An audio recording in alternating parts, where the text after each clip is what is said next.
Cienījamie dalībnieki, acīm redzot, ir pietiekoši daudz cilvēku auditorijā, lai mēs varētu sākt nākošo daļu. Un mums ir arī gandrīz kvorums arī runātāju panelī. Mēs vēl sagaidīsim Inesi, bet vienalga, neskatoties uz to, kam jādzer kafiju, lai turpina viņu dzert, esiet tik laipni, aiztaisiet durvis, lūdzu, lai mēs to troksni varētu pārvarēt.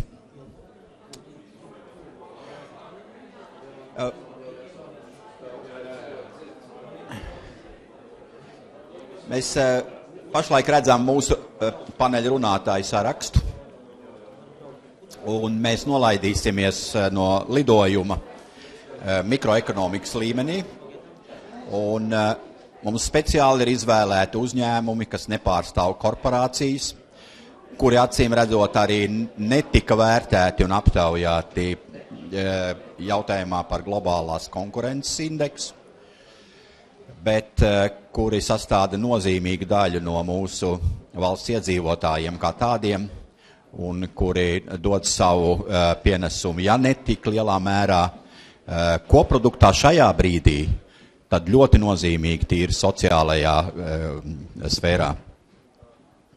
Paldies. Un mēs sāksim ar, faktiski mēs izvēlējamies šos runātājus pēc tiem kritērijiem, kad mēs izskatījām jautājumus par izglītību, par inovācijām mēs runājām, un mēs sākām meklējumus, vai tad tiešām ir tādas problēmas ar uzņēmēju darbības, ar pašu uzņēmību, ar izdomu, ar inovācijām, un vai ir kaut kādas ļoti liels problēmas ar izglītību. Nu, un katrs no viņiem mums varēs pateikt par to, kā viņš ir nonācis līdz savam biznesam. Uldis Hmiļevskis, es viņu izvēlējos speciāli tādēļ, ka es dzirdēju viņu uzstājumies pasākumā, kur tika Latvijas uzņēmēji iepazīstināt ar Kazahijas, ar iespējām investēt un piedalīties procesos Kazahijā. Tātad jaunā valstī, kura ir autoritāra, bet tai pašā laikā resursi ir koncentrēti, lēmumi tiek pieņemti ļoti ātri, ja viņi ir vajadzīgi, protams, un ja viņi ir kādās interesēs. Un Uldis ir viens no tiem, kas, acīm redzot, ir potenciāls ar savām tehnoloģijām un savām zināšanām un savu biznesa pieredzi. Uldis ir liepainieks, un, protams, viņš vispār jau par sevi pateiks pats. Lūdzu.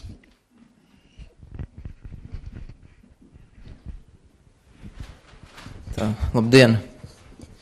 Es laikam arī paņemšu šito te mikrofonu, jo tad varētu būt vieglāk runāt. Faktiski jāsaka tā, kamēr es sēdēju šeit šīs te konferences pirmajā daļā, es sapratu, ka gandrīz būtu vajadzīgs ņemt ārā datoru, un tas, kas man ir salikts šeit, pārtaisīt pilnīgi citādāk, tāpēc, ka pirmās sadaļas tēmas bija tās, ar kurām mēs ikdienā saskaramies, un ļoti pareizi kungs pateica, kad ir makroekonomika un ir šī te mikroekonomika. Un, protams, ka mēs ikdienā saskaramies gan ar šīm te makro, gan ar mikro lietām, ja, bet daudzas lietas, kas varbūt makroekonomiski un teorētiski un ekonomikas teorijā izskatās ļoti viegli sasniedzams un kas izdarāms, teiksim, vien tāda klikšķi, tad praktiskajā dzīvē pastāv vesela rinda ierobežojumi, kāpēc to ir izdarīt grūti vai pat neiespējami. Un skatoties arī tā Latvijas kopumā nākotnes virzienā, mums tiešām jābūt piesardzīgiem. Bet es varbūt sākšu nedaudz no citas puses. Es nedaudz pastāstīšu, kas ir Vega 1, kas ir uzņēmums, kur logo jūs šeit redzat un kur. Tātad šeit faktiski norādīts maliņā, tā varbūt tas redzēt, ir tās sfēras, ko mēs strādājam. Klasiski būtu teikt, ka Vega 1 ir būvniecības uzņēmums, bet ar to nelielu atšķirību, kad mēs vairāk koncentrējamies uz dažādām inženieru tehniskām sistēmām un tehnoloģijām. Tātad varbūt tās vēsturiski vienkārši kā tas ir sācies. Pirmais, tad izlēma parādīt, lai es tā vieglāk saprast. Ja? Teiksim, ko atšķirās šis dzīvnieks, jā, līdz tam brīdim, kad viņš ir nonācis veikala plauktā, jā. Tas nav nežēlīgi. Nežēlīgi būtu tad, ja es būtu parādījis vienu video rullīt ar to, kā tas tiešām notiek, jā, bet to es atļāvos tomēr šoreiz neizvilkt uz ekrāna ārā, jā. To mēs varam atstāt kādai drosmīgāku cilvēku un tādu rūdītāku sarunai. Bet faktiski lielāka atšķirība, ar ko atšķirās šīs divas stadijas, ir temperatūra. Jautājums. Jā.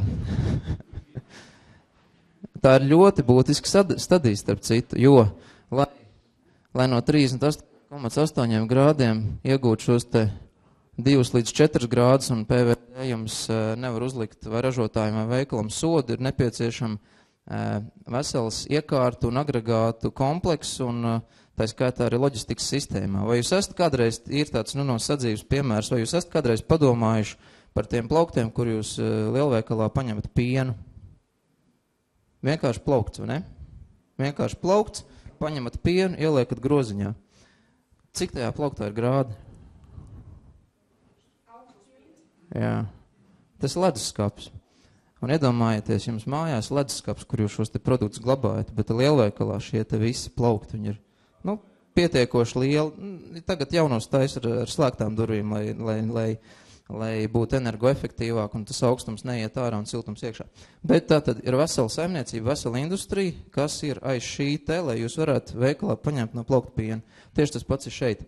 Lai šo te gaļu nodzesētu no 38 līdz +2 vai arī ilgākai uzglabāšanai -18 vai -30 grādiem ir vesela nozara. Tas ir tā viena no tām jomām, kurā strādā mūsu uzņēmums un pirmais objekts, pirmais darbs, ko šis uzņēmums pirms 15 gadiem veica, tas ir ļoti skaisti veca bildi, Liepājas Pētertirgus, esat Liepājā, tad droši iegriezieties. Ar ko šis darbs bija unikāls, kad tika uzbūvēta Ziemeļa Eiropā tanī brīdī lielākā centrālā augstuma apgādes sistēma, līdz paskaidrošu. Augstuma apgādes sistēma sastāv no it kā vienkāršām lietām. Tā tad ir augstuma stacija, kompresori, resīveri, ventīļi, vārsti, viss sīkāk neskaidroši, bet tas ir sirds, teiksim tā, tas ir motors, kas ražo šo te augstuma enerģiju. Un tālāk šis te, sauksim to tā, augstums tiek novadīts uz pirmām kārtām jau glabāšanas kamerām, tātad tur, kur šo te produkciju atved no ražotāja, ieliek uzglabāties, tāpēc, ka atved varbūt tās iepriekšējā dienā un tirgo tikai nākamajā dienā, ja. Tālāk no šīm te uzglabāšanas kamerām gaļa tiek vai piens vai kas tiek ielikts vitrīnās un tam līdzīgi. Liepājā Pētertirgū uz vienu šādu te kompresoru staciju tika salikt vairāk kā 100 individuālie šie te elementi vai uzglabāšanas kameras vai vitrīnas, dažādi šie te agregāti. Tas faktiski bija tanī brīdī lielākais tādā ziņā, kad uz vienu staciju tik daudz. Kā tas izdevās? Faktiski, jāsaka tā, ka uzņēmuma dibinātājs arī teica, būtu zinājis, ka tas ir faktiski ar tām zināšanām, kas bija šo te projektu realizējot pēc viņa realizācijas, ja viņas būtu bijušas pirms, droši vien, ka to projektu nebūtu realizējuši, mazam saprotot to, cik tas tomēr inženieri tehniski sarežģīti, bet reizēm tā nezināšana ļauj uzdrošināties un kaut ko izdarīt, bet vienkārši uzdrošināties bez kaut kāda drošības garanta, bez, kā lai saka, drošības spilveni, ja tas būtu vienkārši neprāts, tāpēc, ka tur nekas nestrādāt. Šī gadījumā šis te, varētu teikt, drošības spilvens vai drīzāk pārliecība, ka to varēs izdarīt, bija ārvalstu partneri. Ārvalstu partneri, kas šo te tehnoloģiju piegādāja un kas arī tanī brīdī, kad bija problēma, kad teiksim, vajadzēja viņu arī palaist, ja, deva savu pieredzi, konsultāciju, zināšanas, lai šis te viss varētu notikties. Tas ir tāds īsts piemērs par to, ko mēs darām. Nākamais solis, turpinot jau, protams, tā pirmā skola rokā, tā tad var iet tālāk un taisīt jau nākamos darbus. Pati augstuma stacija, ja, tāda fotogrāfija, kur viss tas ir salikts. Sākotnē viņas tika pirkts jau gatavs, jau saražots faktiski viens šāda iekārta atvest ar kravas mašīnu, nolikt, kur nu viņa vajadzīga. Cenas ražots Vācijā un potenciāli sarēķinot, cik tas izmaksātu sataisīt, uztaisīt pašiem, uzražot Latvijā uz vietas. Atšķirība bija pietiekoši būtiska, lai sāktu to darīt. Tātad faktiski uzdrīkstēšanās nākamā šo te pietiekoši sarežģītu, jūs redzat, teiksim, caurules vadi, kontrolieri un viss tas, lai to visu pareizi salikt un lai tas viss strādā, tā ir kārtējā uzdrīkstēšanās. Bet iet, bet strādā un sekmīgi, ja? Nākamā uzdrīkstēšanās. Faktiski uzdrīkstēšanās, kas mums sagāda, tas bija pagājušais gads. Pagājušais gads vienkārši bildīt nedaudz no citas sfēras, ja? Tad izaicinājums ir rūpnīca, kur ir pietiekoši ierobežot elektrojaudu, respektīvi nav liekas jaudas, kuras paņemt. Normālos apstākļos, lai sasaldētu gaļu mīnus 18 grādos, kur ilgi uzglabāt ātri saldēšanas iekārtēji, vajag 1 kW augstuma jaudas, ir 1 kW elektriskās jaudas. Nākamais punkts, jā, ekoloģiskais. Freons gāze, kas tiek izmantot augstuma sistēmās. Ja kaut kāda notiek noplūda, tad pats ekoloģiskākais freons, viņa 10 kg atmosfērā, ir tas pats, kas pār pa 200 000 kilometru nobraukta viegla automašīna, CO2 izmeši, ja? Ir atšķirība. Ir tāda. Tas, ko mēs izdarījām, faktiski šī pati pasaulē jauna tehnoloģija. Un Latvijā tā ir pirmā, un Baltijas valstīs, ja nemaldos, ir otrā, bet konkrēti tādā savienojumā, kā mēs salikām, viņa bija pirmā tātad gaļas pārstrādes rūpnīcā, augstuma iekārta, kur netiek izmantots freons, bet CO2. Daudz reiz lielāks gāzes spiediens sistēmā, daudz reizes, faktiski 3 reizes labākā energoefektivitāte un gāzes CO2, tātad, ja, arī kāda caurula plīst, un šis viss iziet atmosfērā, CO2 ir CO2, tas ir tas, kas mums jau te apkārt jau ir, ja, tātad kaitējums ekoloģiskais nekāds. Protams, kad palaižot šo iekārtu, inženieris no Itālijas, kuram vajadzēja ierasties un viņu palaist, kaut kādu iemeslu dēļ slimības, ja pareizi atceros, neieradās. Un 3 nedēļu laikā, tā vietā, kad mēs bijām gaidījuši, kad atbrauks speciālists no ārzemēm un vienkārši nospiedīs pogu un to visu palaidīs, bet tā kā nebija īpaši daudz varianti, iekārtai bija jāstrādā, tad faktiski 3 nedēļu laikā, tā, kad šis Itālijas inženieris atbrauc, viņam vienīgais, ko atlika izdarīt, bija tiešām, pieregulēt kaut ko un nesabojāt to, kas jau ir izdarīts. Ja, mūsu puiši paši tika galā. Ja mēs būtu zinājuši, kad inženieris neieradīsies, ja, un mums vajadzēs pašiem to regulēt, arī jautājums labs, vai būtu tā tik liela pārliecība to izdarīt. Ja. Tātad uzdrīkstēšanās. Uzdrīkstēšanās. Nākamā uzdrīkstēšanās. Liepājs metalurgs. Šajā brīdī Liepājs metalurgs varbūt tās izskan dažādos citos kontekstos, bet 2-3 gadus atpakaļ tas bija lielākais, es gribētu teikt, lielākais tāds investīcija objekts tieši modernizācijas ražošanas jaudu rekonstrukcijā. Un tā kā tas atrodas Liepājā, tad arī diezgan daudz šos te tehniskos darbus, ko tur vajadzēja īstenot, realizēja vietēji uzņēmumi, tā skaitā arī mēs, ja tur bija gan 18 metru augstumā jāmetina un jāuzliek un jāmetina pusmetru diametra caurulas ūdens pārvadīšanai, gan arī šis te lielajā bildē, tas ir, sauksim to tā vienkāršot katls, jeb krāsns, kurā tiek sabērti iekšā metāla lūžņi, un tad ar elektrodiem šeit tiek viņi karsēti un tiek pārtop par šķidru metālu. Ja? Tad mūsu rīcībā tika nodotas 4 metāla gabali, katrs ar svaru apmēram 23 līdz 25 tonnas, un tos 4 gabalus vajadzēja sametināt kopā ar šūju kvalitāti tādu, ko pārbaudot uz ultraskaņu, nav šīs te poras. Ja? Kā redzat, šis te metāla gabals šī fotogrāfijā jau ir sametināts kopā un tiek ielikts attiecīgi ar ceļamkrānu, kas bija nākamais izaicinājums, jo esošajā ēkā pietiekošas atbilstošas jaudas ceļamkrānu fiziski ievest nevarēja, mazākais, bišķiņi mazāks, ja tas attiecīgi nespēja pacelt katlu un pats jau tā kā gāzās, ja, tad, un protams, precīzi tā izmēra ceļamkrāns, ja, kurš bija vajadzīgs, bija vienīgais Baltijā, bija saplīsis un nekur pa visu Ziemeļa Eiropu nevarēja dabūt, ja, tā kā tie bija nākami izaicinājumi, bet redzam, veiksmīgi tas ir noticis, ja, tāpat tās.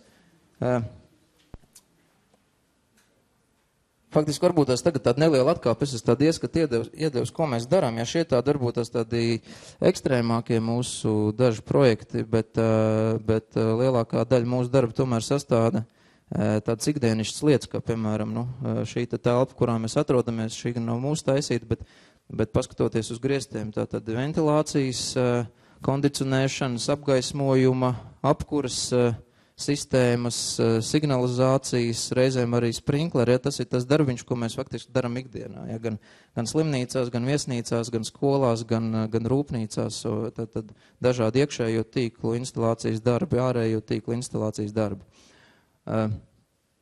Sasaucoties kopā ar nedaudz iepriekšējiem runātājiem, ko es tagad gribētu varbūt tās pateikt, jo manējais šīs te prezentācijas temats, kā man programmā ierakstīts, Latvijā iegūt izglītību no šķērslis darboties inovatīvi. Es tieši ilgi domāju, kā lai šo te tēmu tā nedaudz labāk izvērš, jo varbūt tās jūs būsiet ļoti pārsteigti, bet šos šeit rādītos projektus no mūsu uzņēmuma puses ir vadījuši cilvēki, inženieri, es gribētu viņus tā nosaukt, kuriem nav augstākās izglītības un nav inženieru zinātņu grādu. Un ne tikai šos te projektus, ja, un faktiski tā paskatāmies, tad lielāko daļu projektu, gan mūsu uzņēmumā, gan arī daudzos citos Latvijas uzņēmumos tiešām vada projektu vadītāji un inženieri un realizē, kuriem šis te papīrs nemaz nav. Un tanī brīdī, kad mēs runājām par tātad izglītības kvalitāti un augstākās izglītības kvalitāti, tad faktiski es tā uzdodu sev tādu jautājumu. Man ir augstākā izglītība. Ventspils augstskola, Krēsliņa kungs, ja, kur tagad, un es... Nē, tur biznesa vadība ir. Biznesa vadība, bet faktiski mans sapnis bija kādreiz būvēt automobīļus, bet tā kā automobīļu būva Latvijā, tanī brīdī, ka man bija jāizvēlās augstskola, faktiski neeksistē, tad es, kā jau 90. gadu beigās, visu gāju studēt jurists, ekonomists, ja, nu tad es arī faktiski aizgāju tieši tanī pašā virzienā, bet es esmu atkal uzņēmumā, kurš strādā inženieru lietās, tātad vairāk jau tuvāk tam manam aicinājumam. Un tad faktiski tas jautājums tagad ir tāds, RTU pārstāvjums varētu īsumā uzprasīt tā. Kā es domāju, jūsu studenti, tad, kad viņi iznāk no augstskolas soli, teiksim, ventilācijas, ūdens apgādes, elektrības jomā, vai viņi ir gatavi šiem te darbiem, kas te bildīties, rādītiem, pat varbūt tās vienkāršākiem, kas, teiksim, te pie griestiem, vai viņi, teiksim, iznākot un saņemot šo te diplomu, vai viņiem varētu iedot gatavu tehnisko projektu, pat iedot tāmi, un viņi varētu paņemt telefonu rokā un, teiksim, šo te projektu norealizēt. Vai viņi zinātu, kam zvanīt, no kā pirkt, pat vienkārši lieta, no kā pirkt materiālus.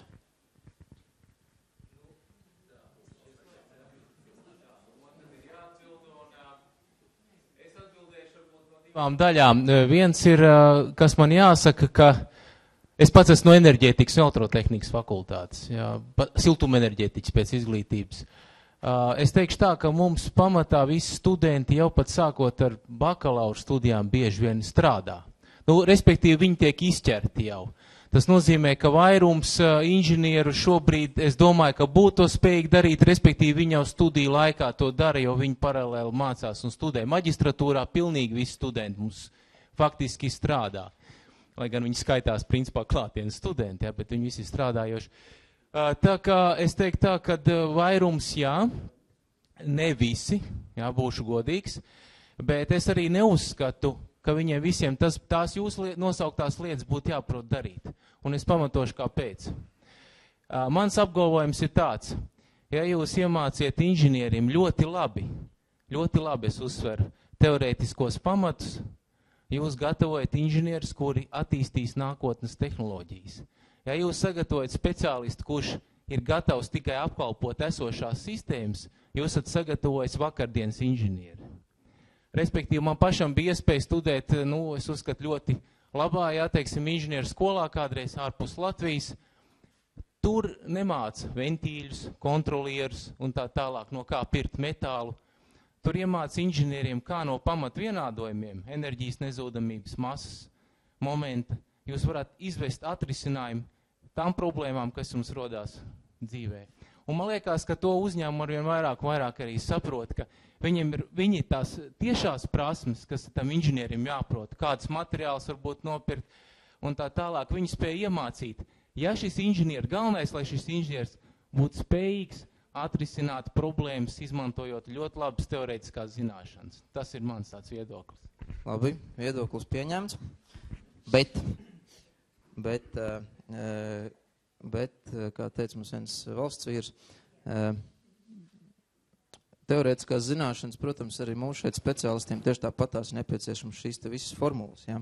Bet nezinot to, ko šobrīd jau tirgū piedāvā un nespējot, teiksim, iegūt šo te pamata praksi, ja? Mums ir, kāpēc es to saku? Tāpēc, kad mēs esam savu uzņēmumā pieņēmuši darbā daudz tiešām jaunus cilvēkus, un ne visi viņi tiešām ir strādājuši bakalaura studiju laikā kādos uzņēmumos. Ja? Ir tādi, kas ir cītīgi studējuši, kas īstenībā studiju laiks faktiski jau būtu arī jāvelc studijām. Un ja šis te students ir cītīgi studējis un mācījies un ieguvis šīs te teorētiskās zināšanas, viņš atnākot uz uzņēmumu, uz praktisku uzņēmumu, iedot viņam tātad gatavu projektu realizēt neiespējami, tādā ziņā, ka viņam tiešām trūkst šī te pamat izpratne par to, kam piezvanīt, cik kas maksā. Ja? Varbūt tā šīs tehnoloģijas teorētiski viņas ir ļoti labas, bet praktiski varbūt tas ir tāds kosmos, ko vēl neviens neražo.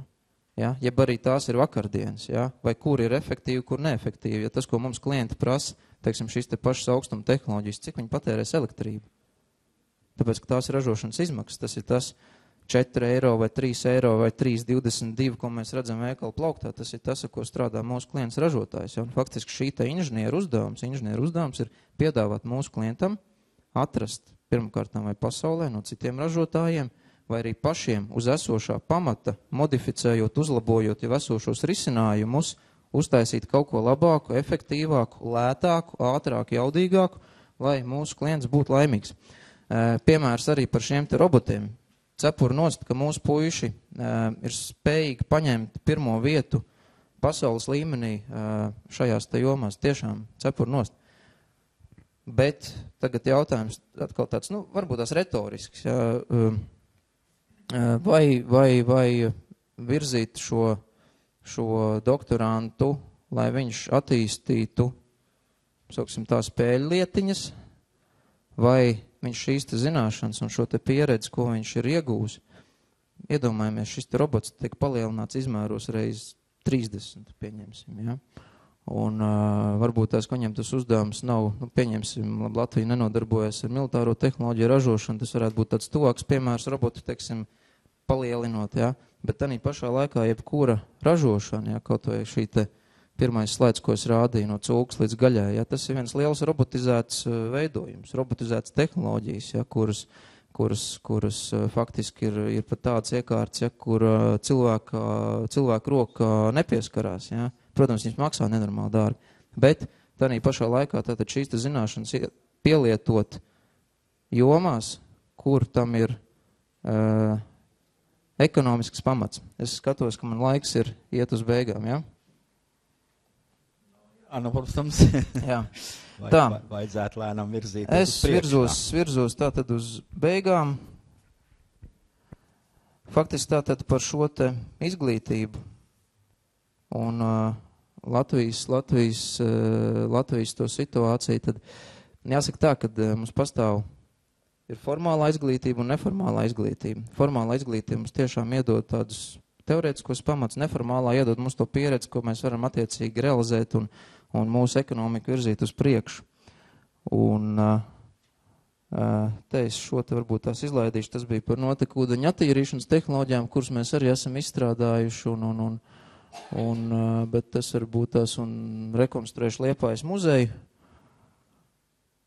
kas atkal ir pilnīgi cita sfēra, un to atkal dara tie paši cilvēki, kas varbūt tās iepriekšējā gadā rekonstruēja Liepājas metalurgu, tātad šiem speciālistiem jābūt ļoti universāliem, bet parādot to, kā šīs teorētiskās zināšanas, kā tiek pielietotas praktiski uzdevumu risināšanai. Es vienkārši parādīšu vienu bildi. Tas ir tāds mans hobijs. Es ārpus no darba brīvajā laikā esmu rallija kurzem organizators. Un šī te bilde arī, kas sasaucās ar manas uzrunas tematu lekt augstāk, tas ir mašīna tramplīnām. Mēs katru gadu uzbūvējam kādu mākslīgo tramplīnu šeit rallija trasē. Bet mēs, protams, negribam vienkārši uzšķūrēt grants čupu, kur mašīna paliksies un Dievs viņu zina, kur viņa nokritīs un cik tālu lidot. Faktiski, lai taptu šis te tramplīns, es pats ņēmu ārā savus fizikas klades, ko es mācījos skolā. Zīmēju leņķus, brīvās krišanas pātrinājums, lidojuma laiks, lidojuma tālums. Ja? Un pat diezgan precīzi izdevās sarēķināt, cik tālu, ņemot vērā pienākošo ātrumu un ņemot vērā, cik, protams, viņa precīzi mums izdevās uzbūvēt. Ja? Faktiski tas rezultāts, tās mašīnas piezemējās plus mīnus tur, ka mēs bijām plānojuši. Ja? Tas ir tātad šī sasaiste, teorētiskās zināšanas, kas varbūt tās ir tādā lietā, kas netipiska autosports, ja? Un praktiskā viņa realizācija jābūt gatavam jebkurā brīdī izmantot jebkuru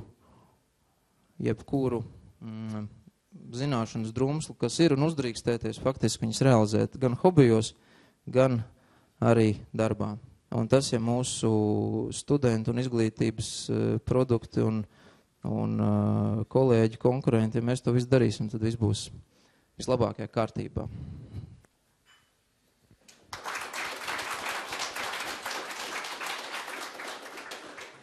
Visu cieņu tiem, kuri šodien kaut ko spēj izdarīt, un visu cieņu tiem, kuri arī atrod jaunas lietas, ko darīt. Es gribētu vēlreiz atgādināt, sfēra, kurā nodarbojās ULD uzņēmums, ir tā, kas sastopās ar mūsu cilvēks vieniem no lielākajiem izaicinājumiem, klimata pārmaiņām.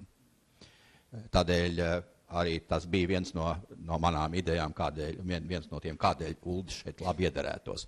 Tās ir tās tehnoloģijas, kas rūpējās par vidi un jau pieminētām CO2 un tam līdzīgām lietām. Tīrās tehnoloģijas, acīm redzot, ir viena no perspektīvākajām lietām, kas varbūt būtu vērts Latvijas izglītības un praktiskai sfērai ņemt vērā. Jautājumu Uldim.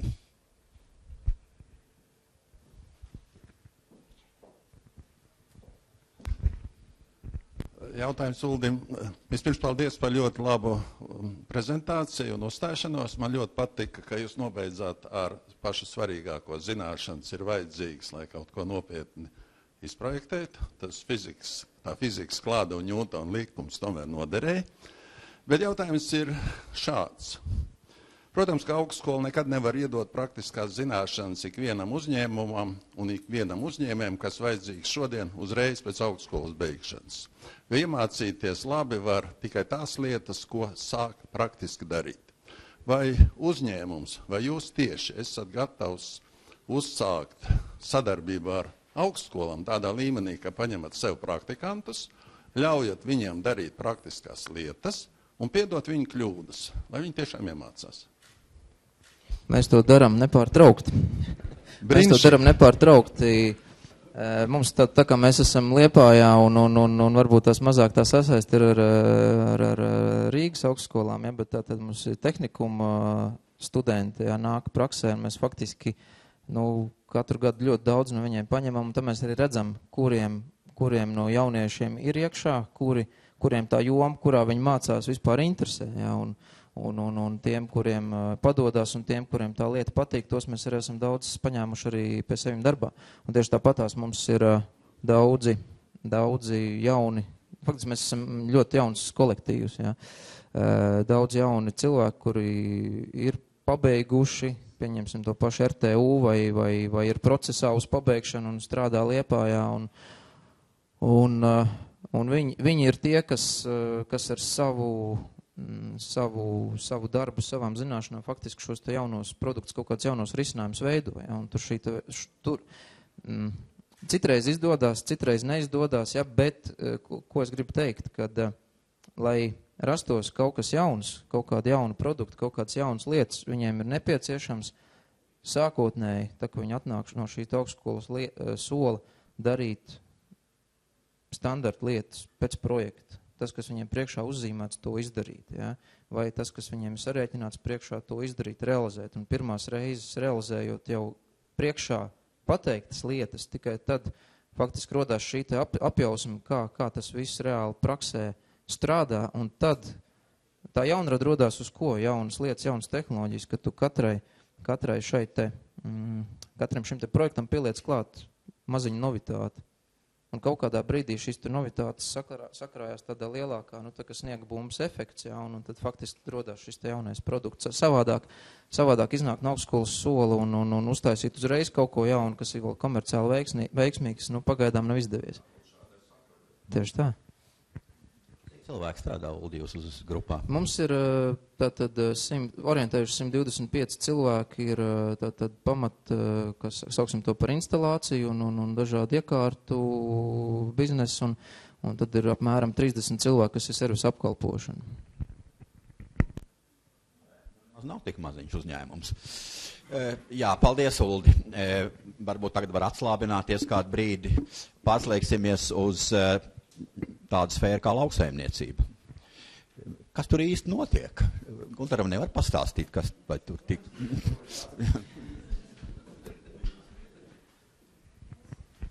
Labdien! Labdien! Šī gadījumā mani sauc Gundars Skudriņš, un es gribētu nedaudz parunāt par uzņēmēju darbību kā tādu.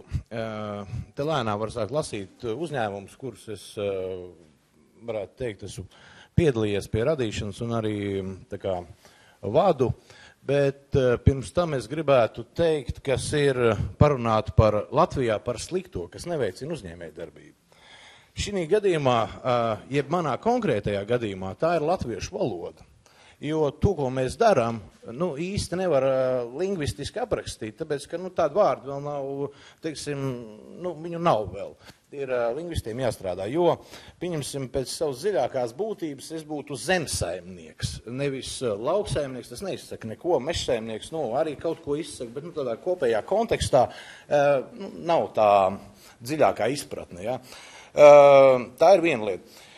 Tad, kas man liekas tā, no pirmās daļas runātājiem, ja mēs runājam ļoti daudz par lieliem uzrakstiem tur, infrastruktūra, ceļi un tam līdzīgi, vai tas, ka pie Dagdas ir gan normāli ceļi, vai tas nozīmē, ka tur kaut kas notiekās? Nē, es gribētu teikt, ka tam ir šām lielajām lietām, it kā uz kurām mēs ejam, un runāt par uzņēmēju darbību, attieksme ir, jeb savstarpējā korelācija tāda kā ir. Bet labi, un par IKP un runājot, teiksim, vai iekšzemes koprodukts kaut ko uz valsti nosaka, es gribētu teikt, ka nē, jo tajā brīdī, ja mēs sākam pirkt beisbola nūjas un likt restes logiem pirmajā stāvā, IKP iet uz augšu, bet acīm redzot, ir kriminogēnā situācija valstī ir tāda, ka, jā, bet IKP uzlabojās.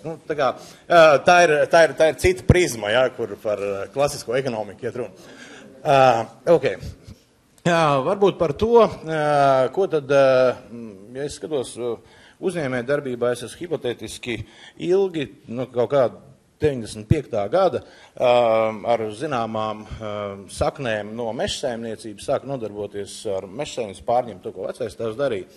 Un veidot mežsaimniecības uzņēmumu. Tā laikam ejot, mēs nokļuvām līdz mežsaimniecības plānošanai, kartogrāfijai un tam līdzīgi, jo tā ir pamata atslēga, kas vispār nozīmē, lai varētu kaut ko mežos darīt. Tālāk mēs sapratām, ka vienkārši tāpatās staigājot ar gumijas zābakiem pa zemi, mēs redzam tikai to riņķī, ko mēs redzam, un tad mēs sākām pacelties gaisā un sākām to arī fotografēt no gaisa. Mēs ieguvām pavisam citu mērogu jau tam, ko mēs darām, gan tiešā, gan pārnestā nozīmē. Ejot tālāk, mēs sapratām, ka pa vienam katrā valstī atsevišķi, teiksim, Latvijā, Zviedrijā, Norvēģijā vai Vācijā, ieviest divriteni, tas ir gan dārgi, gan nevajadzīgi. Laikam ejot, mēs atradām līdzīgi domājošos gan Zviedrijā, gan Norvēģijā, kur tika izveidoti kopā meitas uzņēmumi, kas sniedz līdzīgi raksturu pakalpojumus vidas apsaimniekošanā, konsultācijā un tam līdzīgās lietās. Tālāk, laikam ejot, mēs sapratām, ka tās lietas, ap kurām mēs krāmējamies, ir diezgan daudz tādi zinātniski risinājumi, kuri vajadzīgi jau krietni vairāk ir jaudīgākas smadzenes, ne tikai, teiksim, šī te iegūtā pieredze. Un tad mēs izveidojām Vides risinājumu institūtu, kas ir privāta zinātniska bezpējas organizācija, kas nodarbojās taisni ar vides kompleksu risinājumu veidošanu un ne tik daudz varbūt tur padziļināt akadēmisku zinātni, bet vairāk kā pielietojumā zinātnes risinājumu. Viņi ir kā tīkla veida organizācija, kur mums ir zinātnieki no Zviedrijas, Norvēģijas, arī no Latvijas, Igaunijas. Un strādājam pie daudz un dažādiem ļoti interesantiem projektiem. Un tad atgriežamies, protams, paralēli strādājot ar mežu, lauksaimniecības zeme mums radās kā blakus produkts un bija jāsāk domāt, ko darīt. Un tad mēs sapratām, ka, laikam, kad salīdzinot pret Ukrainu, graudu audzēšana Latvijā tā kā, laikam, nav tāds pats īstākais biznes. Un mēs nolgojām, jeb pieaicinājām, varētu būt teikt tā, kādu no vadošajiem zinātniekiem par augu valsti kā tādu. Un uzdevām vienu jautājumu, kas ir competitive advantage Latvijai, jeb konkrēta spēja Latvijas. Viņš palūdza 12 stundas, pēc tam atgriezās un turpinājām sarunu. Un kā izrādās Latvijā, saules summa, mitruma summa, temperatūra summa atbilst Alpu kalniem 1000 metru uz jūras līmeņa. Tā ir konkrēti tuvākā vieta. Tad paskatāmies, ko tur vīri dara. Tad šeit ir plakana zeme, tur mēs varam strādāt pie parastas lauksaimniecības prakses, vai ne? Un tad tur atrodas Šveica, Austrija, gan interesanti. Un tad šo te aspektu arī izmantojam un sākām audzēt dažādus ārstniecības augus, kas attiecās vairāk raksturīgi šim reģionam. Tagad mēs skatāmies, mēģinām atrast paralēlas vietas Ķīnā, jo austrumu medicīnā ir ļoti plaši izmantotas zālītes un šīs te ārstniecības augi, bet tas ir tādā nākotnes formā. Varbūt, tad ir vēl varbūt tādā noslēgumā ir, teiksim tā, kad mums ir diezgan veiksmīga sadarbība Rīgas Tehnisko universitāti, kur mēs kopā izveidojām uzņēmumu, kas ir Center for Remote Sensing. Un jau ar mūsu pieredzi, kas jau mums bija uzkrājusies, un pievienojot klāt vēl arī RTU zināšanas, Latvija atrodas patreiz vadošā lidojošā laboratorija Eiropas gaisa telpā. Un to Latvijā mums relatīvi maz cilvēku saprot, bet, teiksim, Eiropas kosmosa aģentūra mums saprat uzreiz, jo, teiksim, lai pateikt, ar ko mēs vēl nodarbojamies, ir mūsu līgums patreiz ir par satelīta simulāciju, kurš tiks gaisā uzlaists 2019. gadā. Tad šī laboratorija spējīga simulēt šo satelītu, tikai nedaudz zemāk lidojot. Un jau apkalpot zinātni šodien ar tiem nākotnes datiem un meklēt risinājumus, aplikācijas veidot par šo datu izmantošanu. Ieliksim otro slaidiņu. Tad tas viss izklausās nedaudz tā, jocīgi, jocīgi lauksaimniecība, kosmos, tur, tam līdzīgi. Bet īstenībā es esmu visparastākais zemsaimnieks, un tā ir tā kompetence, ko mēs izaugsmes laikā esam ar savu komandu apkopojuši. Mēs saprotam, jeb mēs domājam, ka mēs kaut ko saprotam no procesiem dabā. Mums ir tāda ilūzija vismaz. Un šīs zināšanas mēs esam vienkārši attīstījuši, varbūt, jo arī kosmos ir par to, kas skatās uz leju un uz šiem procesiem, kas notiek uz Zemes. Tad, ja mēs audzējam ārstniecības augus, mēs redzam, kas tur notiek, kā mainās, kā mežs uzvedās, kāda ir viņa vitalitāte, plūdi, neplūdi, deg, nedeg. Tev kā mežniekam ir jābūt skaidram par to, tāpēc es tā pieminēju zemsaimnieks. Tad mēs tā zemes apsaimniekošanu uztveram tādā daudz plašākā mērogā nekā vienkārši uz kaut kādu fragmentāru lietu. Un tā mēs gājām šī gadījumā vertikāli, tad bija zināšanas par zemi, par kokiem, tad šis tika pārnests uz lidmašīnu, kur mēs jau, tagad mēs to lēnām pārnesam uz kosmosu. Bet īstenībā viss ir par zemsaimniecību. Ja mēs runājam par biznesu kā tādu, es tagad gribēšu runāt par sēņu audzēšanu. Es neaudzēju sēņus, bet, ģenerāli. Es domāju, ka mēs ļoti daudz esam runājuši par to, ka valsts vīri runā, mēs tūlņās veidosim inovācijas. Piedodiet, mākslinieks neveido inovāciju, ja viņš neveido gleznu, viņš viņu glezno. Tālāk, es pat gribētu teikt, tas, kad mēs mēģinām ar fokusu, ja mēs būtu paši iedomājušies tagad, 10 gadus atpakaļ, mēs nodarbosimies ar kosmosa tehnoloģijām. Es domāju, mēs nekur nebūtu aizgājuši. Tāpēc, ka tas nav virsmērķis. Mēs ejot, katru soli liekot, mēs nākamo iegūstam jaunus apstākļus, jaunus apstākļus, un pēc tiem vadoties mēs atkal mainamies. Ja, tikai gļēvuļi nemaina viedokli. Tas ir, es gribētu teikt, ka šeit tā mērķiecīga kaut kur iešana, vienkārši ir jādara viss pēc labākās sirdsapziņas, apkopojot labākos resursus. Un šeit tas piemērs skaistais, ir micēlija tīkls, kas pasaulē viens no lielākiem dzīvokļu organismiem. Mēs izveidojam, tagad šeit mēs audzēsim sēnes. Sēnes aug citur kaut kur arī. Kāpēc aug? Tas ir konkrēts analogs par ceļu tīklu. Tagad, šeit būs ceļu tīkls, attīstīsies. Nē, tam nav nekāda sakara ar to. Tas viss ir, mēs gribētu teikt, ir no tik daudz kompleksu lietu kopuma. Un ja es negribu ļoti daudz teoretizēt par fundamentālo ekonomiku, jo es neesmu noteikti tik liels speciālists, bet es gribētu teikt, ka tam ir daudz gaisīgākas lietas, kas vispār veicina uzņēmēju darbību kā tādu, un kas pēc savas definīcijas ir uzņēmējs. Vienkārši, mēs mēģinām kaut ko darīt, un tā mēs ejam uz priekšu. Es domāju, ka man pietiks šurīt ļoti īsi. Paldies! Jāsaka, Guntars man sagrāva to parasto iespaidu par Latvijas zemkopiem, kas stingri ar abām kājām stāv uz zemes, un tas man pilnīgi sagrūp pamatīgumu jēdziens. No šīs īstās. Paldies, tāpēc es to kompensēju ar svaru. Jā, protams, nevar nebūt jautājumi.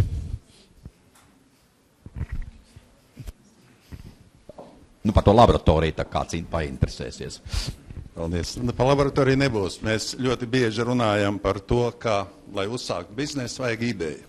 Jautājums, kāda ir jūsu biznesa ideja, un vai tiešām biznesam galvenais ir ideja, vai varbūt kaut kas vēl cits? Nē, galvenais nav ideja, jo es domāju, ka visiem gan klātesošiem, gan ārpus šīs telpas ideja ir vairāk kā sunim blusu. Pati lielākā lieta ir ņemt, realizēt lietu, kungs iepriekšējais runājis pieminēja uzdrīkstēšanos. Es domāju, ka vienkārši tur pat nav jēga par uzdrīkstēšanos. Ņem un dara. Tas varbūt tā ir mūsu specifika, kad tajā brīdī, ja es paskatos, ka visi dodas pa labi, tad man ir pilnīgi skaidrs, tad, iekšēji sajūta, kad ir jāiet pa kreisi, jo tur noteikti, tur drīz nekā nebūs, jo tur būs viss izēsts, Tā kā, tāda ir varbūt, es gribētu teikt, ka tāpēc darīšana ir tas varbūt, kas ir atslēgas vārds šajā te visā. Gribēšana kaut ko izdarīt, un pieņemsim bieži vien uzņēmējiem saka, jūs tur tagad uzliekat plānu, nopelnīsim tik. Tie, kas, es gribētu teikt, baņķieriem, baņķieriem ir, jo baņķieris nav pēc savas būtības uzņēmējs manā izpratnē, viņš ir augļotājs. Uzņēmēji ir citi tipāši, kas dara, vienkārši tāpēc, ka viņiem patīk darīt. Ja viņi dara, viņi iet uz labu rezultātu, un nauda ir tikai kā, iznāca tur 2 vai 5, atkarībā no kā sanāca. Ir jau arī, ka nesanāk, bet, teiksim, tā. Vēl vienu, tad es vēl vienu jautājumu pēc tam tik pajautāšu. Par laiku, kā jums, Gunter, jūs gribat pamest mūs? Ja valstī nebūtu izglītības sistēmas, tad kādas pamatvērtības jūs iemācītu saviem bērniem? Paldies! cēloņu sakarības. Izprast cēloņu sakarības. Nu, nē, tas nav abstrakti, jebkurā lietā saprast cēloņu sakarību saikni. No kāpēc izdarot A, rodas B vai C un tam līdzīgas lietas. Runājot par dabu, par jebko. Par attiecībām ar cilvēkiem, nu tas ir aptuveni, nedari to, kas tev pašam nepatīk, cēloņu sakarība, ja? Vai arī, teiksim, ja tu iestādīsi kaut ko, tad izaugs kaut kas. Nu, tas ir, es domāju, ka būtiskais šo lietu savstarpējo miedarbību. Un tad jūs varēsiet palikt pēc tam, kad Ines apsēs? Jā, es domāju, ka... Viņi cerams, ka ap 20 minūtēm tiks galā. Un tad varbūt mēs par to laiku izdomāsim kādu jautājumu, jo patiešām ārkārtīgi interesanti bija jūs tas teica salīdzinājums ar Alpu kalniem, sauli un mitru. Tas pilnīgi parāda citā gaismā visu geogrāfisko vietu. Jā, un tagad mazliet atkal, nu, kā varētu tagad raksturot, Ines, jūs raksturosiet pati gan savu tēmu, gan sevi, gan savu darbību. Vienmēr ir tik patīkami, ka kāds noraksturo no malas, tu izdzied kaut ko jaunu un tā. Sevišķi vēl kāds ir džentlmenisks un tā. Es esmu Ines Apsīte, es esmu zīmolvedis, es mēģināšu būt ātra, un patiesībā es esmu no tiem, kuriem vienmēr šķiet, ka protams, ka stāstīšana tas ir forši, un tas man aizrauja, bet par tādām pamatlietām runājot, tur nav daudz ko teikt. Un, man ir pirmais jautājums, vai kāds no jums ir bijis vecāku sapulcē bērnu? Šodien es mēģināšu tā nedarīt, un es nekad mēģinu neizturēties tā, kā izturās cilvēki viens pret otru vecāku sapulcē. Respektīvi, es iespējams, ka jums likšos, un es vienmēr ar to esmu riskējusi, es iespējams izskatīšos pārāk novienkāršota un runāšu par, varbūt arī par pārāk abstraktām tēmām, bet svarīgākais, ka man kā uzņēmējai arī un caur manām rokām gājušajiem uzņēmējiem un zīmoliem, patiesībā tā pamatlieta ir. Mēs runājam tikai un vienīgi par sakni biznesam un zīmoliem un visām citām lietām. Nu, lūk, atsaucoties uz tiem jaunvārdiem, es pilnīgi piekrītu. Un tas, ko mēs izdarījām pirms 4 gadiem, parādījās tāds jēdziens kā zīmoli un zīmolvedība. Un šodien jau nesen dzirdēju nomināciju jaunvārdiem latviešu valodā zīmola ligzda. Tas ir zīmola ligzdas matka, sākuma posms, ka tā nu ir tā vieta, kur dzimst jaunas idejas un produkti, oficiālais jaunvārds. Tad es gribētu teikt un šodien atklāt, ka es esmu absolūti kļūdījusies, jo nekāds zīmolvedis es Latvijas apstākļos šobrīd vēl nevaru būt. Un es esmu, un mans jaunais nosaukums amata ir kāpēcītis. Un to es arī pamatošu ļoti dziļi, kāpēc. Tātad šis būs mans stāsts, un visi komplimenti es vienkārši skaisti turpinu par sēnēm un par kosmosu runāt. Pamata lieta ir tāda, ka mans biznes un tas, ko es mēģinu darīt ar tiem, kuri atnāk pie manis, un tie ir gan lieli, gan mazi, gan startupi, gan stenderi, gan Latgales koncertzāle, vēstniecības goras, gan visi dažāda ranga cilvēki, kas mēģina realizēt savas idejas. Un viss, ko es viņiem varu piedāvāt, ir sava interese par to, kā notiek procesi, savs dzīves gājums, savs meklējums. Kas šitas tagad tāds ir? Tā ir tāda dzīva interese, kur mēs esam, ko mēs darām, kāpēc viss notiek. Un tad es šo formulu un šo jautājumu, sagrupētos jautājumus, ielieku rāmī, kas saucās zīmolvedība. Bet es pateikšu godīgi, tas iespējams ir mans talants, un tas iespējams ir ceļš, kur es esmu aizgājusi. Bet es esmu pilnīgi pārliecināta pēc visiem tiem cilvēkiem, kas pie manis ir nākuši, uzņēmējiem, ar ko es esmu strādājusi, pamatmotīvs tāds nav. Vadmotīvs uzņēmēja darbībai nekad nav cipari, tas nekad nav kaut kas abstrakts, par ko mēs runājām pirmajā daļā, un visu cieņu pirmajā daļā, jo, kā jūs redzēsiet, bez tās arī nekas nevar notikt. Un te pašā laikā vadmotīvs peļņai visticamākais, tie ir ļoti personīgi un dziļi vadmotīvi. Tad mans uzdevums vienmēr šajā planētā Zeme, es sevi esmu definējusi, es mācos uzdot jautājumus, un uzdodot pareizos kāpēc, atrodas, tad kāpēc es daru to? Kas ir mana motivācija ražot šīs ziepes? Ko tad es īsti ar to gribu izdarīt? Un, manuprāt, šajā fāzē Latvijai kaut vairāk būtu šādu cilvēku, kā es, ar to es nedomāju savu brīnišķīgo personību, bet ar to es domāju amatu, kāpēcīšu. Un tas ir tas, kas, manuprāt, trūkst un ko vajadzētu ārkārtīgi kultivēt gan izglītības sistēmai, gan visiem pārējiem orgāniem, sauksim viņus tā, kāpēcīšu. Mēs faktiski nejautājam jautājumu, kāpēc. Kāpēc mēs to darām? Mēs nebrīnamies, mēs neesam pārsteigti, mēs neapšaubam procesus, mēs viens otram neuzdodam jautājumu, kāpēc. Un tā pārliecība man pēdējā pusotra gada laikā ir tikai aizvien augusi. Un es saprotu arī, ka es esmu sievišķais elements šajā visā dienas gaitā. Tad es arī saku, ka tas ir nācis līdz ar mani 4. dēliņa piedzimšanu, kurš ir izteikts kāpēcīts. Un viņam ir izteiktas tās pārsteiguma sejas izteiksmes par tekošu krānu vai par zvaigznēm vai par jebko. Un tad bija ārkārtīgi interesanti saruna pāris dienas apakaļ. Un, tātad ir šis mazais, 1,5 gadu vecais bērniņš, un tad ir mans lielais tīnis, kuram ir 14, tūdaļ būs. Un rāda, kas tas ir, teletūbī vai kaut ko rāda datorā. Un mans mazais bērns, kāpēc? Un pienāk mans vecākais dēls un kāpēc? Un tā ir tā atšķirība. Tas ir tas, kas ar mums notiek laika gaitā. Šis neviltotais kāpēc un patiešām interese, un tad ir tas latviskais kāpēc.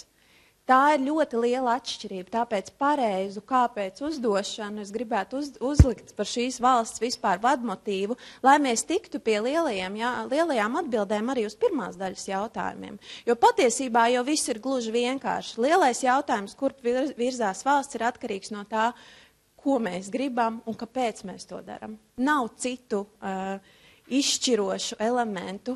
Visa mūsu nākotne izšķiras no mūsu pašu gribas definēt, ko tad īsti mēs gribam sasniegt. Un par jautājumu uzdošanu es to daru vienā rāmī, ko es esmu aizņēmusies un ļoti lepojos ar to, jo tas ir visai gudrs vīrs, Kens Filbers, no kā es esmu paņēmusi šo metodi. Un metode ir gluži vienkārša. Mēs skatāmies gan iekšējās motivācijas, gan mūsu vēsturisko fonu, kāpēc mēs ko darām un kādas ir mūsu priekšrocības un kas ir, man ārkārtīgi patika iepriekšējais stāsts par mežiem, tad tas ir tas, kas mums ir un ko tad mēs ar to darām. Un tad ir ārējais, un es gribētu teikt, ka visi mēs esam iestrēguši šeit nemitīgi, mēs maļamies tikai un vienīgi pa šo flangu, kas ir objektīvais, pierādāmais, taustāmais, tas, ar ko mēs patiesībā saprotam inovācijas un ar tām taustāmajām, pierādāmajām lietām. Un tas ir tas mana pieredze arī ejot un strādājot ar lielajiem ražotājiem, bet mēs taču tik nenormāli krūtot to skrūvi urbjam, viņi ir tik brīnišķīgi skrūvi, un tikai palēnām vairāku gadu laikā mēs sākam nonākt pie tā, ka viņi, un ne jau tāpēc, ka viņi paši šeit Latvijas iekšienē saprastu to, ka skrūve nav izšķirošais. Partneri no ārpuses aizvien viņiem sāk uzdot jautājumus, bet kāpēc? Kāpēc tu to dari? Un tikai ārējais kāpēcīšu spiediens viņiem liek domāt par to, kas tad īsti ir inovācija, ka inovācija nav jauns virtene, ka inovācija patiesībā iespējams slēpjas, atrodot atbildes, kāpēc es to daru, kas ir manas ticības un kas ir tā pievienotā vērtība, kāpēc. Šis ir viens no maniem tādiem sloganiem par to, ka smadzenes ir dabas daļa, bet prāts nav smadzeņu daļa. Un tā galvenā īpašība, ko es šobrīd vēroju, un kas notiek tagad sākot uzdot arvien vairāk un vairāk jautājumus par to, kāpēc kādi biznesi tiek darīti, kāpēc kādam veicās, kas ir motivācijas, tad viena no galvenajām atziņām par Latvijas uzņēmējiem ir tā, ka mēs nenormāli baidamies no jautājumiem, kas skar lietas, ko mēs nevaram izmērīt. Iracionālā daļa, iekšējā daļa, emocionālā pievienotā vērtība, mēs tur jūtamies tik nekomfortabli, cik vien nekomfortabli var būt. Un tā interesantā lieta ir tāda, ka pasaule savukārt lielākoties jau ir apmetusi to kūleni un inovatīvie, tie, protams, ir daži procenti. Viņi galvenokārt fokusējās tieši uz emocionālo pievienoto vērtību, jo lielie piemēri pasaulē parāda, visi, es negribu, tas ir šabloniski uzskaitīt, bet visi Apple un visi parāda, ka lietas notiek tur, kur cilvēki sāk ar savu ticību un ar skaidru atbildi uz jautājumu, kāpēc es to daru. Kāpēc? Un tikai tad seko izpildījums, kā es to daru. Tad Latvijas uzņēmēji 99% ir, kā es to daru, cik smuki es to izdaru, kā es labi esmu izdarījis darbu. Un šie lielie jautājumi, jums vajadzētu, es faktiski nevaru diskreditēt savus klientus, bet jums vajadzētu redzēt tos big bossus, kas sēž pirmajā reizē ar mums te pie tā sarunu galda, un cik viņi nenormāli nekomfortabli jūtās no šī jautājuma, kāpēc tu to dari. Kāda ir tava motivācija? Tur nav atbilžu. Un līdz ar to mana pārliecība ir tāda, ka Latvijas ekonomika spēja iegriezt tieši tas, ka mēs pavisam nopietni sāksim atbildēt uz pieaugušo jautājumiem. Jo šie, uz kuriem mēs atbildam, šobrīd ir ļoti materiāli un taustāmi un skolas jautājumi. Kā lietas notiek, izprast mehānismus, kā tek krāns, kā saliek Lego kopā. Bet patiesībā pieaugušu cilvēku un pieaugušu nāciju lielākais uzdevums ir meklēt atbildes uz to, kāpēc mēs to daram un kur mēs gribam ar to visu nokļūt. Un, tad tas, kas notiek, šie te iekšējie kvadranti, mana ticība un tas, no kurienes es nāku, prasa interpretēšanu. Tur nekas nav skaidrs. Savukārt ārējie, tie ir empīriski pierādāmās lietas. Un es jums tagad pilnīgi sajaukšu galvu ļoti apzināti. Tas ir tas arī, ko izdara ar jauno uzņēmēju vai veco uzņēmēju, tad, kad viņš atnāk pie mums. Es apzināti izlieku galdā visus šos 4 svarīgos blokus un saku, vecīt, tu saproti, kur tu atrodies? Šī ir tā jaunā pasaule. Tev ir jābūt atbildēm uz pilnīgi visiem šiem jautājumiem. Un tikai tad tu esi gatavs tai konkurēt spējai, jo tu tagad sāksi veidot savu lietu, tu būsi ārā tur pēc 4 gadiem. Visa pasaule būs jau atbildējis šiem jautājumiem, kur būs tu. Tu lielākoties būs atbildējis, ka tu ražo ļoti foršu cīsiņu vai ko tam līdzīgu. Tad tas ir tas izaicinājums un, manuprāt, lielākais uzdevums Latvijai sāk domāt visos šajos līmeņos un nevairīties no atbilžu sniegšanas uz to, kāpēc mēs ko daram. Un virsmas ir iespējams saredzēt, dziļums ir jāinterpretē. Un es gribētu teikt, ka mēs visu laiku esam nodarbojušies ar to, ka mēs esam ar saredzamajām lietām. Mēs esam darbojušies ar to, kas mums ir pieejams. Bet iespējams, ka mūsu kultūras mantojums un viss tas, kas mums pieder, tieši dziļumā, iespējams, ka ir tā mūsu lielākā inovācija. Iespējams, ka mēs nemaz tur taustāmajā vidē neesam tik kruti un ar tik lielām iespējām, jo citiem ir daudz lielākas gan tehnoloģiskās, gan visas citas bāzes. Iespējams, ka tieši dziļumā un atbildēs uz pasaules lielajiem jautājumiem, nevis kā mēs atrisināsim, piemēram, energoefektivitāti un kā mēs uztaisīsim jaunu kādu iekārtu, kas tad tiek galā ar to procesu, bet varbūt tieši instrumenti, produkti, pakalpojumi, kas cilvēkiem liek aizdomāties, kas cilvēkus rosina uz domāšanu par garīgām vērtībām, par to otru pusi. Tas ir mans priekšlikums šai ekonomikai, un patiesībā es to jums individuāli un visādi varētu pastāstīt, ka ar katru gadījumu, ar katru uzņēmumu, ar katru šūšanas fabriku vai katru skrūvju ražotāju, kuram ir iziet šis te iekšējais cikls un atrasts atbildes uz pavisam vienkāršiem pieaugušo cilvēku jautājumiem, notiek progress, un ziniet, kā šo progresu sauc? Tās ir inovācijas un pievienotā vērtība. Tas ir tas, ko mēs kašājamies un mēģinam atrast tajā virsmā, bet, mīļie draugi, ne Latvijā, ne citā zemē, arī ne Amerikā un nekur citur, virsmā šīs lietas neglabājas. Gluži vienkārši tā tas nav dabā iekārtots. Mums ir jāiet dziļumā un jāuzdod jautājumu, kāpēc. Un es ceru, ka šis manis piedāvātais vienmēr noslēdzošais sauklis atbilst gan dienas noslēgumam par to, ka galīgi nevajag to end, bet vajag happy, un arī Latvijai kopumā. Šis ir mans novēlējums. Paldies!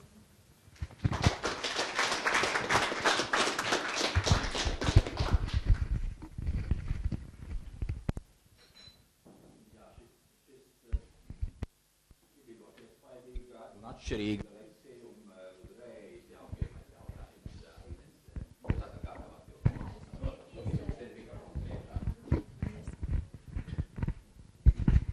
Arturs Puga. Liels paldies par šo, es teikšu, brīnišķīgo uzstāšanos. Un man būtu tāds jautājums, kā jūs domājat? Pilnīgi es piekrītu jums, atklāt sakot, kam es reti piekrītu, bet... Paldies!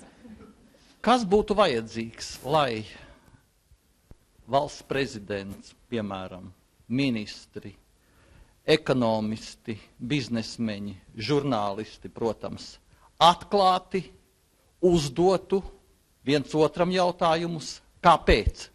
Par tām lietām, ko mēs runājam par rādio, par televīziju, nerunāsim par to, kas notiek, teiksim, šaurā lokā, lai tas kļūtu par mūsu ikdienu kaut vai soli pa solim. Jo tiešām jautājumu kultūras, mēs varam spriest, toši vien atbildes būs arī, kāpēc tas tā ir, jautājumu kultūras mums nav. Mums vispār uzdot jautājumus ir tabū. Un, ja kāds žurnālists iedrošinās kaut kur 20 minūšu intervijā uzdot 2 jautājumus, kāpēc, tā atbildes visbiežāk arī gandrīz nav. Kā jūs domājat, ko mēs varētu darīt? Kaut vai tie paši šeit cilvēki, kas esam šeit, šajā jaukajā pasākumā. Paldies. Pirmkārt, paldies par jautājumu un arī par jaukajiem vārdiem. Es gribētu teikt, ka mana pēdējā laika pārliecība darbojoties gan no apakšas, gan arī augšas, mēģinot iesaistīties un rosināt dažādos valdības gaiteņos visa veida kustības, teiksim, Latvijas tēla veidošanas jautājumos un roku rokā acs pret acs sēžot ar šiem institūciju vadītājiem. Ir pilnīgi skaidrs, ka tā iniciatīva manā gadījumā šobrīd, tam ir jānāk no apakšas. Ir skaidrs, ka tas, kas izdara šobrīd, tie, kuri izdara pārmaiņas, ir pārliecināts cilvēku grupas pietiekami vai no intuitīvas vai intelektuālas vai vēlams abas lietas kopā, kas no apakšas nāk un ļoti drastiski maina noteikumus. Un tā ir mana pārliecība. Iespējams, jūs man varat apstrīdēt un parādīt citus ceļus. Tas ir vienīgais veids, kā es esmu atradusi jautājumus un vietas, kur man atbild uz mani jautājumu, kāpēc. Tikai spiediens no apakšas un cilvēku griba, kā mēs jau pārunājam, visu šobrīd Latvijas kopējā fonā izšķir tikai cilvēki ar gribu un tās realizāciju.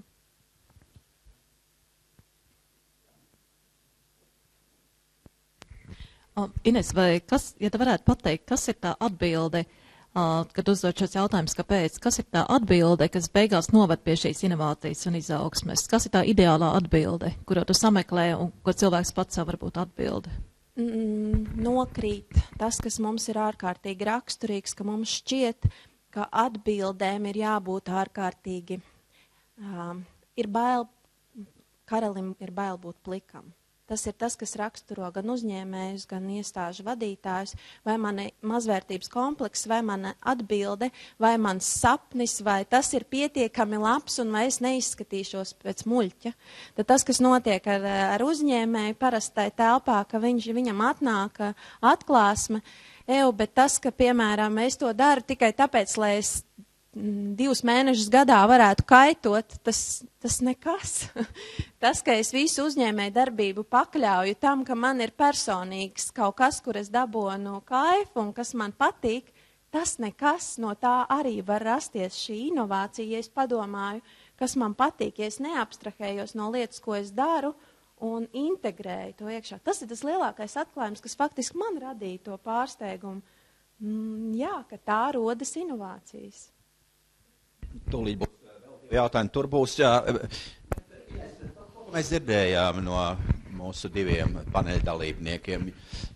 Nu, jūs kā labi psiholoģi un nevarat, vai jums nelikās, ka šie cilvēki aizrautīgi nodarbojās ar savu lietu? Absolūti. Pirmkārt, pat, jā, nē, brīnišķīgi piemeklēti piemēri, ja jūs, kungi, tā var nosaukt par piemēriem.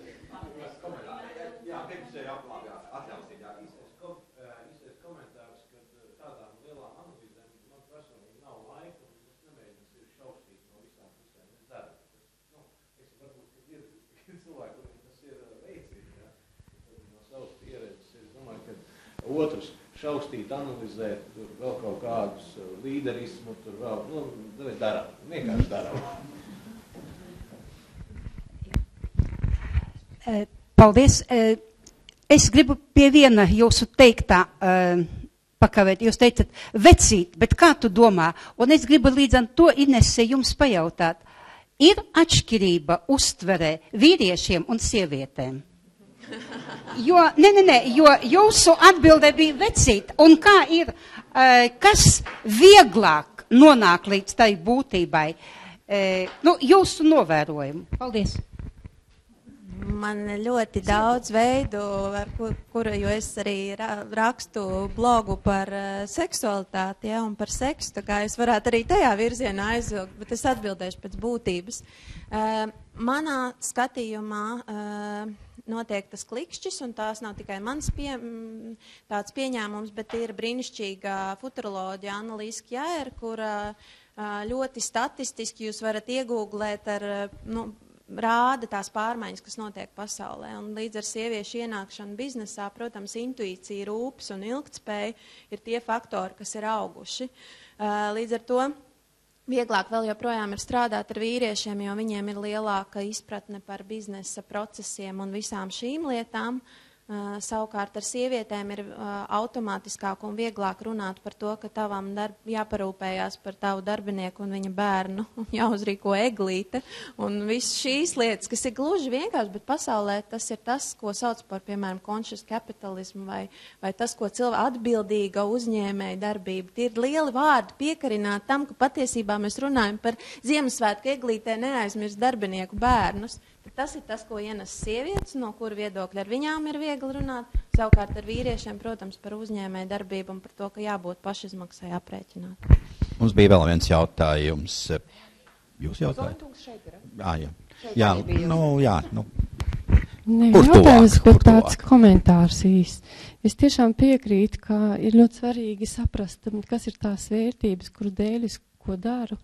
Un ko es gribu, un šis jautājums, kāpēc, protams, ir svarīgs, bet man nesevišķi, es nesevišķi akceptēju to formu mēs, kas tiek lietota, jo Latvijā ir cilvēki, kas iet šo garīgo ceļu un meklē šos jautājumus uz atbildi, kāpēc. Tas ir otrādāk, respektīvi, kas meklē atbildes uz šiem kāpēc, ja? Respektīvi, es nepiekrītu, ka tiek vispārināts. Tas tā nav, ka mums nav tāda cilvēka, kas ir atbildīgi. Respektīvi, es saprotu, ka tie, kas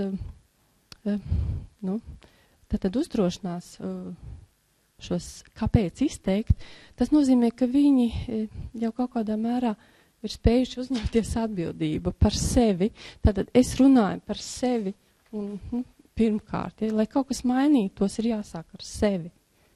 Un tāda piebilde. Paldies. Jā, jūs laikam gribējāt, ja vēl jautāt? Es gribētu uzdot jautājumu visiem trijiem. Mēs ļoti uztraucamies par to, ka Latvijā maz jaunu uzņēmumu un mentalitāte traucē tam, bet vai mēs neesam vainīgi liekot nepareizi uzsvarus? Vismaz augstskolās ļoti bieži studentiem saka, ka uzņēmējdarbības pamatmērķis ir nopelnīt. Ir jāatrod ideja, kas nesīs peļņu, un tad viss klāsies labi. Vai mērķis ir uzņēmējdarbības virzošais spēks. No jūsu prezentācijām es redzēju, ka tas tā nav, bet es gribētu dzirdēt jūsu viedokli. Kas tad būtu tas iemesls vai mudinājums dibināt uzņēmumus, dēļ kā aktivitāte var būt pieaugta nekā viņa šobrīd ir. Jo atrast ideju, kas nesīs peļņu, manuprāt, cilvēkiem drīzāk ir bremzējošs faktors lielākai daļai, nevis rosinošais. Varbūt es maldos. Varbūt, kad es atļaušos iesākt. Es gribētu teikt, ka, protams, pie nacionālā īpatnībām pieder tas, ka uzņēmējs nav ļoti prestižs pēc savas būtības. Teiksim, valsts ierēdnis, tas ir daudz prestižāk. Ja? Tā kā, tā ir tāda lieta, kas ir kultivēta bijusi visu cauri. Bet paejot otra lieta, es domāju, ka, ja mēs runājam par jauniešiem, kas radās, atslēgas vārdām vajadzētu būt brīvība. Brīvība ir tā, kas uzņēmēju atšķir var būt no ierēģņa. Ja, tā.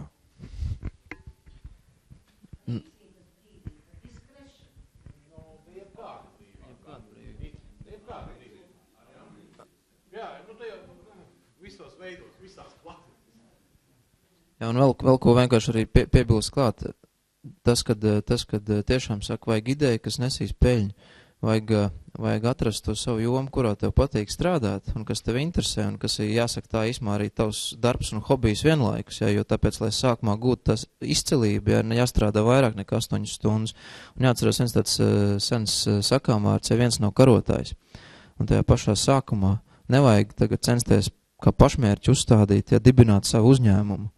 Jā, drīzāk vajag iet komandā kopā ar pieredzējušiem cilvēkiem, citos uzņēmumos, strādāt un šos te savas zināšanas pilnveidot, audzēt un saprast vispār, kā tad tas tirgus strādā. Un tad var, teiksim, skatīties jau to nākamo soli, jā, vai taisīt savu uzņēmumu, varbūt tās tomēr turpināt šajā te lielajā komandā darīt lielas lietas, ja nevis viens maziņš darīt maziņas lietas, ja, un cīnīties un mocīties. Ja tas arī jāsaprot, ne visi var viens individuāli pacelt to, ko var izdarīt vairāk. Biznesa jau laikam atšķirās, ir dažādi apjomi. Ja ir biznesa mērogs, tad, protams, vajag daudz cilvēkus. Ines, jūs? Man ir tāds provokatīvs jautājums, kas, protams, mēs varam pastīties no klasiskā viedokļa uz to, un definīcijas es ļoti labi zinu, bet kas ir peļņa?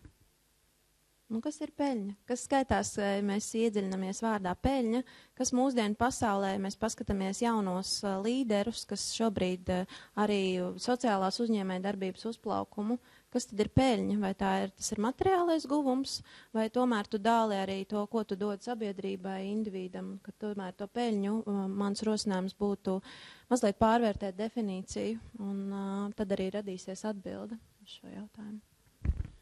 Jā, par peļņu arī tā ir ļoti interesanta tēma. Iespējams, ka par to varētu aizpildīt visu to laiku, ko mēs pirms tam runājam.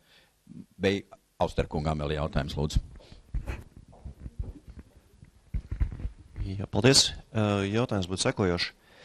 Mazliet komentārs vispirms. Es pieņemu, ka uzņēmēji tomēr tā ir īpaša cilvēka kategorija, un katrā sabiedrībā viņi ir tik, cik viņi ir.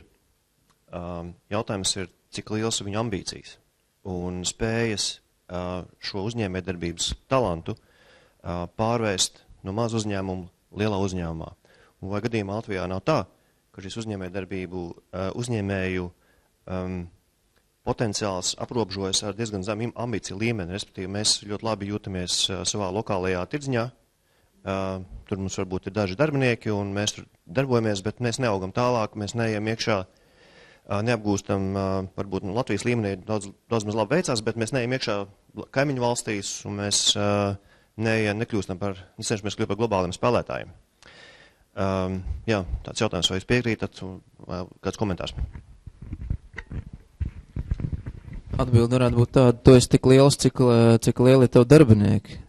Tev varbūt vienam pašam lielas ambīcijas, bet ja tavai komandai šīs te ambīcijas nebūs, kuras arī tev līdzēs to īstenot, tad arī nekas nesanāks. Ļoti daudziem cilvēkiem ambīcijas aprobežojos ar nelielu algu un aliņu vakarā, un ar to arī pietiek. Ja? Bet lai tiešām izaugtu kaut kas liels, tādi cilvēki maz, kas grib un vēlās un cenšas un grib tam ziedot vairāk laika nekā tas būtu, lai vakarā būtu tikai alus.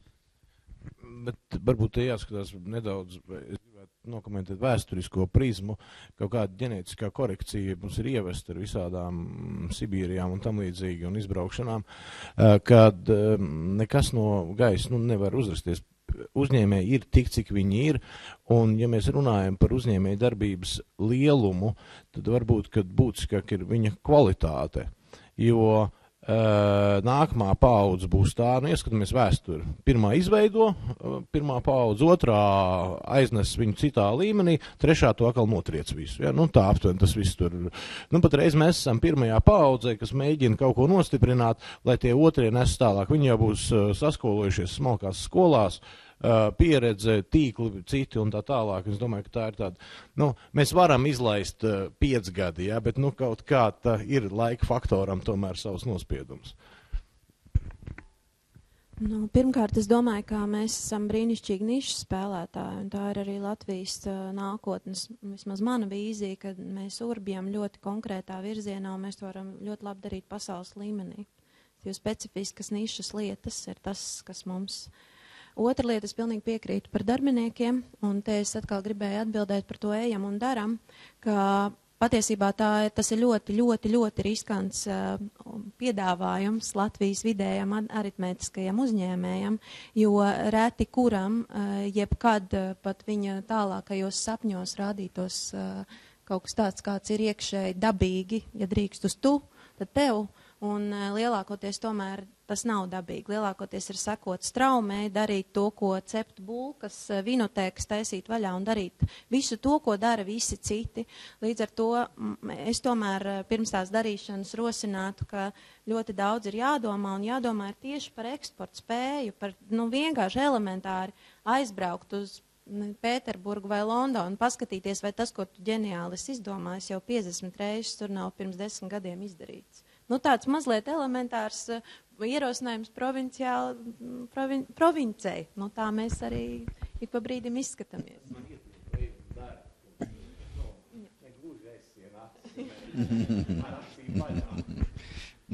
Tomēr jau paliek jēdziens par biznesa ilgtspējību, un tad, diemžēl pie peļņas ir jāatgriežas, lai nodrošinātu savu biznesa ilgtspējību. Tā kā Mārtiņš Kazaks mums te izskaidroja, kā bankas uz to lietu skatās. Viņi skatās uz ilgtspējīgu biznesu. Pretējā gadījumā viņas iet garām.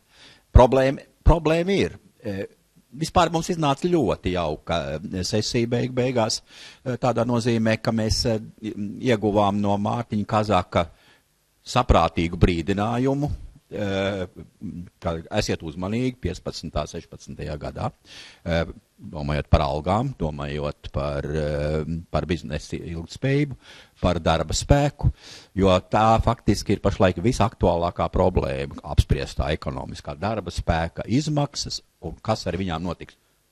Jā, pretīm. Nevaru atļauties nepateikt. Šis te mīts par strādāšanu ārzemēs un par to, ka paliek pāri ļoti daudz naudas un ka tā ir visa iespēja zem. Tas ir, es domāju, ka arī mums, kad mēs savstarpēji paužam viedokli, teiksim, tīklā, mēdījos un vēl kaut kur, ja objektīvi aprēķinātu Zviedrijas vidējo pilsoņu ienākumus, kas dzīvo lauku pusē, pārpalikums, kas nedēļas beigās viņam paliek pāri uzkrājumā, piedodiet, ir krietni vien vājāks nekā Latvijas vidējiem iedzīvotājiem.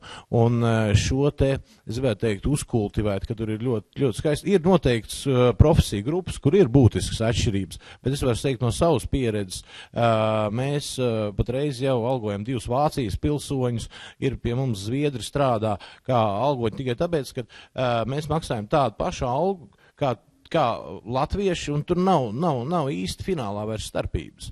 Tā kā es gribētu teikt par algām. Jā, man liek citādāk sapratu Mārtiņa vēsti par to, ka algas būs jāceļ un vai uzņēmēji būs spējīgi dot tik lielu pieaugušo vērtību, lai varētu nodrošināt ilgspējīgu algas, lai neatkārtotos bedri. Bet tas nebija nekādā veidā pretrunā, tas, ko tu teici. Normāli. Jo vairāk maksāsim, jo vairāk tērēsim, jo ātrāk viss noliks aprit. Ziniet, ir pienācis tas brīdis, kad mums parasti tradicionāli bija jāpasaka, ka mēs rīkosim vēl vienu pasākumu. nenobīstaties, būs vēl viens. Un vakar mēs ļoti ilgi domājām, kas tas varētu būt, un mēs atkal atgriezamies, reaģējot uz pēdējo, nosauksim, nedēļu mēnešu notikumiem par labu pārvaldi, par informācijas plūsmām starp pārvaldītājiem un pārvaldāmiem, un kurš tad ir slikts, vai tie pārvaldītāji, kurus mēs esam autorizējuši veikt pārvaldes funkcijas, vai pārvaldāmie ir tik stulbi, ka viņi neko nesaprot, ko viņiem nodot tālāk. Bet vēl arī šodien es atkal no Mārtiņa teiktā un arī no pārējām par tādu jēdzienu kā OECD, tātad ekonomiskās attīstības un nevar pārtulkot. Tātad, domāju, tad apskatīsimies, kādā veidā tas varētu stimulēt pārvaldes uzlabošanu. Tātad, tas ir manifests, ko mēs esam pazinojuši. Mēs iestājamies. Izrādās 11. februārī kabinets ir pieņēmis lēmumu, memorandu, 14. februārī viņš ir iesniegts OECD, un mēģināja atrast, rādās pieņemts slepenajā valdības vai slēgtajā valdības daļā, memorandums nav redzams. Bet OECD ir organizācija, kura ārkārtīgi stimulē pārvaldes, labu pārvaldi un ilgspējību un visu pārējo. Un vēl jo vairāk uz tādu ārkārtīgi augstas prasības pārvaldītājiem, kā cilvēkiem, kā personām, ministriem un visiem pārējiem. Nu, lūk, mēs neesam noformulējuši šo lietu vēl līdz galām, vai ir vērts par to runāt, vai citādi, bet katrā ziņā 27.